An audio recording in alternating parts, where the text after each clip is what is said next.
என்ன வருதுன்னா, நமக்கு தண்ணினா காசு கொடுத்து வாங்கி குடிச்சிட முடியுது. மற்ற உயிரினங்கள் எப்படி இந்த தண்ணீரை குடிக்கும் என்று ஒரு நொடி கூட சிந்திக்கல. இந்த பாரு எப்படி தள்ளாடுதுன்னு பாரா. டேய், நம்ம போய் போகும்போது தம்பி 2 போத்தல் வாங்கிட்டு வந்துருன்றோம், அடிச்சா கொடுக்கல. இந்த பாரு பாரா, பாரா, டேய் பாரா எப்படி கெஞ்சுதுன்னு பாரா. அந்த போத்தலை கையில் வச்சிருக்கேன் உங்க அண்ணன் தாண்டா. இந்த பாரா பாரா, இது காட்டுறது நிறைய காணொளி தேடணும் கிடைக்கல.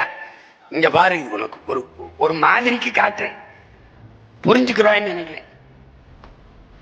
பாம்புடா, விஷ பாம்புடா, கொத்திப்புறம் கொண்டு வரும் நினைக்காம தண்ணியை ஊத்துறாரா, குடிச்சிட்டு போதுரா. டே, இந்த பாம்புடா உங்களை நல்லா இருக்க விடாதா. டே சாமி, டே இங்க பாரா பாரா, மாடு நிலைமை பாரா, தேனீக்கள் நிலைமைய பாரா. டே தேனீக்கள் நிலைமை, தேனீலாம் செத்து போச்சுன்னா நம்ம செத்து போயிடும்டா. ஆல்பர்ட் ஐன்ஸ்டீனுங்கிற விஞ்ஞானி சொல்றான்டா, 4 ஆண்டு கூட மானோட சமூகம் இருக்காதுன்னு. தேனீக்கள் இல்லைன்னா எதுவும் பூக்கும்டா, காய்க்காதுடா, மிகப்பெரிய உணவு பஞ்சம் வந்து சோத்துக்கள் அமைச்சத்து போயிடுவோம்டா. பாரா டே பாரா, இந்த சிட்டுக்குருவிலாம் பண்ண பாவம் என்னடா. இந்த பூமியில இந்த மனுஷப்பைய வாழ்றதுக்கு எல்லாத்தையும் கொள்றான்டா. டே கொள்றான்டா. இங்க வாரா, டே இங்க வாரா, கொத்த வர பாம்பு தவிச்சு நிக்கிறத பாடுறா.